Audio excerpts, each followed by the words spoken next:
Deus, dobrei os meus joelhos pra falar de amor, pra te agradecer pelo que fez por mim. Há tanto tempo te pedi uma pessoa, alguém que me amasse e cuidasse de mim. E olha a bênção que o Senhor me preparou, algo muito além do que eu te pedi.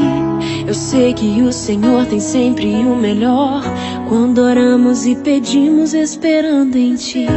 De olhos fechados me lembro do dia que o meu coração se encheu de alegria, quando me deparei com o escolhido, meu grande amor. Não foi por acaso, foi o Teu cuidado. Obrigado, Senhor.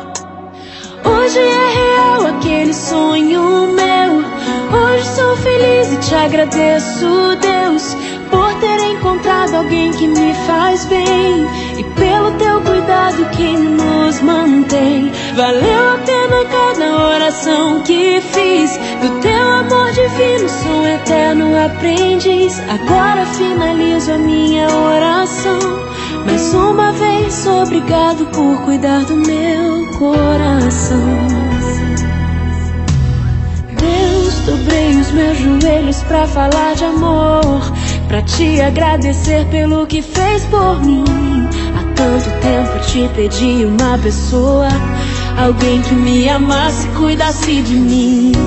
E olha a bênção que o Senhor me preparou, algo muito além do que eu te pedi. Eu sei que o Senhor tem sempre o melhor, quando oramos e pedimos esperando em Ti. De olhos fechados me lembro do dia que o meu coração se encheu de alegria, quando me deparei com o escolhido, meu grande amor.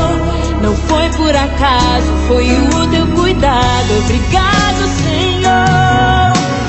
Hoje é real aquele sonho meu. Hoje sou feliz e te agradeço, Deus, por ter encontrado alguém que me faz bem, e pelo Teu cuidado que nos mantém. Valeu a pena cada oração que fiz, do Teu amor divino sou eterno aprendiz. Agora finalizo a minha oração, mais uma vez obrigado por cuidar do meu coração.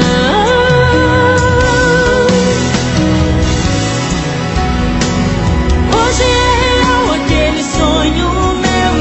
Hoje sou feliz e te agradeço, Deus, por ter encontrado alguém que me faz bem, e pelo Teu cuidado que nos mantém. Valeu a pena cada oração que fiz, Teu amor divino sou eterno aprendiz. Agora finalizo a minha oração, mais uma vez obrigado por cuidar do meu coração.